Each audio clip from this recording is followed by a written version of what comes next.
So with that, we bring in Danon, Israel's ambassador to the United Nations. Ambassador, great to have you here. Obviously, we're all very moved by these reunions that we're watching with these 20 families, and a lot of larger things to celebrate and some questions for you. But give me your overall reaction as you think about what has unfolded today, Ambassador. Martha, we watched a historic day today. You know, I prayed in this morning because for 2 years we fought so hard to see those images, the unification of the hostages. We were not sure we can accomplish it, and we are grateful. We are grateful for God. We are grateful for President Trump, Prime Minister Netanyahu, and especially to the IDF forces who fought so hard, who sacrificed so much to bring us to this point where we can see the hostages home. We haven't completed the mission, unfortunately.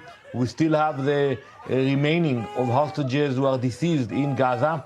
Hamas didn't comply with the agreement today. They were supposed to deliver them. They delivered only 4 coffins, unfortunately.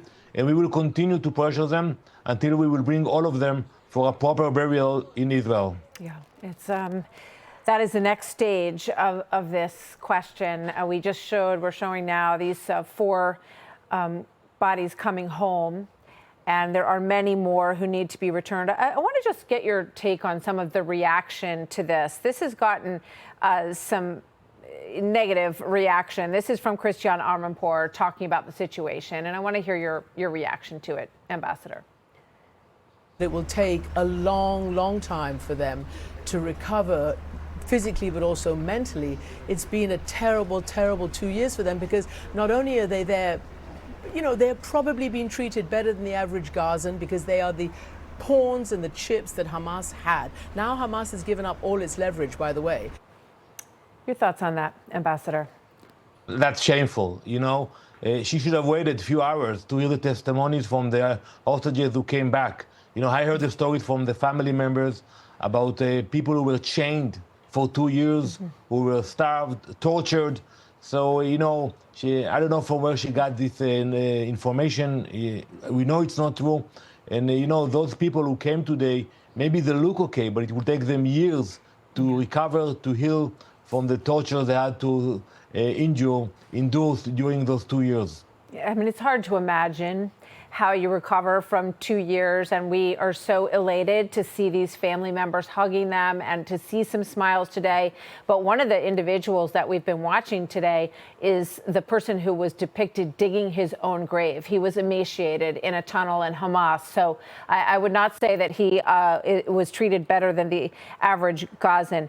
Let's listen to some more media reaction. And I also just want to mention that we're just learning that President Trump will be on the cover of Time magazine for this. We have it now, so we can show you that. Let's actually, okay, here's the cover of Time magazine. His triumph is what we see here. Picture of President Trump and this amazing peace deal that was made. And let's listen to some of the media reaction and get your thoughts on the other side, Ambassador. Trump was able to accomplish something here that's significant, hugely significant. He got the deal across the finish line. This is a pivotal moment, not simply in President Trump's term, but in the history of the Middle East. So where do you think this conversation goes from here, Ambassador? We see so much optimism today with all of these countries coming together, but you still hear, you know, some of what's going on out there. Well, first, Martha, President Trump deserves everything we heard about him, because unlike other leaders, he looked into substance, into actions. You know, we were at the UN 2 weeks ago, and we heard declaration from President Macron, from the Secretary General of the United Nations. Excuse my language, but it was full of BS. It was detached from reality. And here President Trump came and actually showed diplomacy in action, and he brought this peace together, this peace deal, and we are grateful for that.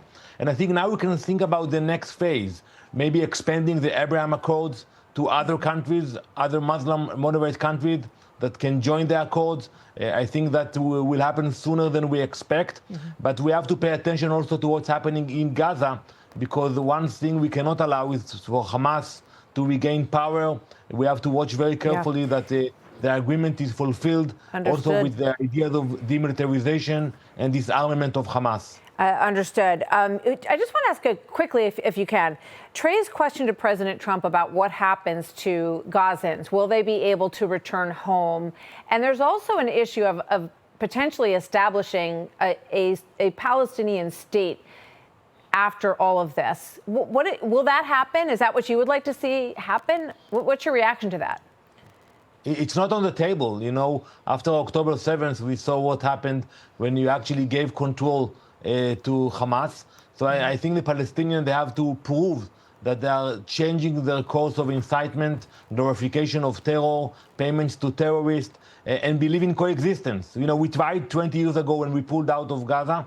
It failed. Let's hope that the future will look different. Let's all hope. Thank you very much, Ambassador Danon. Always good to have you here, sir. Thank you, Mara. Good to see you. You bet. Hey, it's Will Cain. Click here to subscribe to the Fox News channel on YouTube. It's the best way to get our latest interviews and highlights. And click to subscribe to the Will Cain podcast for full episodes right now.